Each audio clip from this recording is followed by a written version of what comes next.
Alex Strouf hanging out with Badgers running back Chez Mellusi, coming off his collegiate best game in a season-opening win over Buffalo, over 150 yards, your first two-touchdown game, Chez. So obviously, A, good to get a win in week one, but B, a really nice game for you. Yes, sir. No, it was a good game. Good team win. I think we needed that. And, yeah, I thought we came together at the end of the game and put out a good win. And we were kind of talking off camera, but obviously dealing with the injury last year, dealing with all the adversity with the coaching change. I mean, how good did it feel personally to get out there, have your best collegiate game, have your first multi-touchdown game to kick off your final season? Yeah, it felt good, man. I think it started with the summer and, the whole offseason just as a whole. I thought it went really well, and I knew going in I thought it was going to be a big one. We talked a couple weeks ago, and I asked you if you and Braylon were the best 1-2 punch in the conference, and you were pretty adamant that you were the best 1-2 punch in the country, right?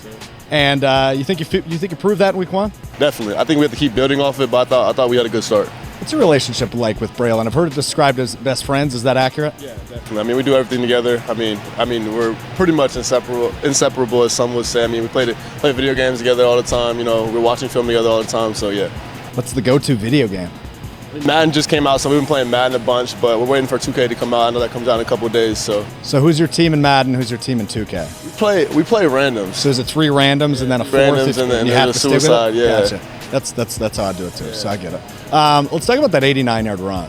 I mean, it's the longest run of your collegiate career.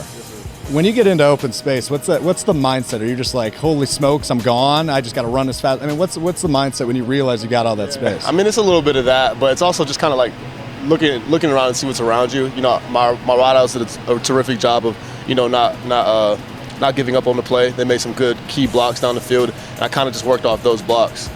Yeah, and I mean, once you get to the end zone, what are you thinking? Just thank God, right? Thank God it's over. Do you get exhausted? Because I know you're back, you're very well trained, but when you're running that fast for almost 90 yards, that has to be exhausting to a point. You don't really get tired until you sit down on the bench. Like, it didn't all hit me, and I was like, wow, my legs are kind of fried until you kind of sit down on the bench. So not during the run at all. There's been a ton of talk about how loud the speakers were at Camp Randall. I imagine you probably didn't notice on the sideline, but have you heard these complaints? What do you make of them? I've seen some of them.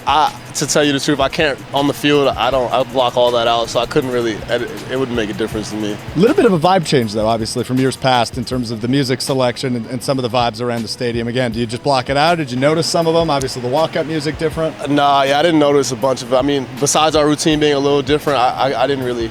I didn't even notice a bunch of the different changes. Last thing on last week, and it's just simply how good was it to get back in front of the fans at Camp Randall? The energy was obviously high with the new era under Coach Fickell, but how good was it, and how good did it feel for you to get back in front of the fans at Camp Randall? I mean, personally, it felt great. I think for me, the last 2 years has been kind of difficult, just battling through things.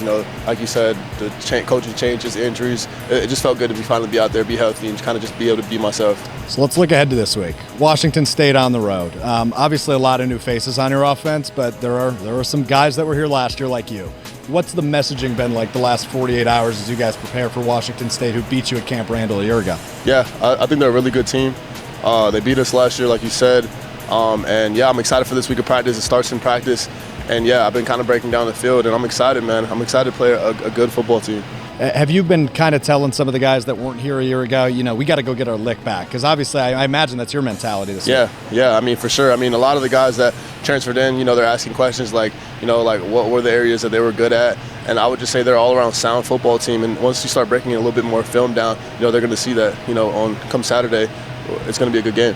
So looking at last week and heading into Saturday, you obviously the backfield, you guys combined for 298 yards and 4 touchdowns. Not too shabby.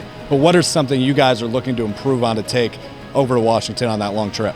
I mean, I think it starts with just our reads and kind of getting used. They do some interesting things on the defensive side of the ball. I think it starts in pass protection. I think keeping the quarterback clean, and continue running the football well. What do you have to prove this year? What's your mentality personally as this season rolls on? For me, personally? Yeah. I mean, just being the best version of myself and giving my team the opportunity to win. So if it means being the best pass blocker, certain plays, or being a game breaker and ripping off runs, just whatever's asked of me, honestly.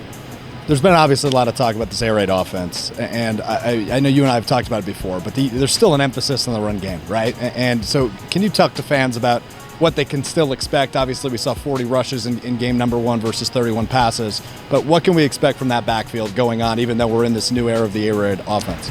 Yeah, I mean, I think we're capable of doing both, obviously, but I think it's just going to be with me and Braylon making the most of our touches. You know, I think 13 carries and 17 carries, I mean, me and Braylon both have seen a lot more than that in a singular game, so I think it's going to just be, you know, us making the most of our touches and, you know, being valuable options in the pass game, you know, and helping Tanner and the rest of the offense, you know, be good. 0 + 1 = 24 last week. We'll see how much it equals against Washington State. Chez, appreciate Yes, your sir. time as Thank always, you. my friend. Thank you.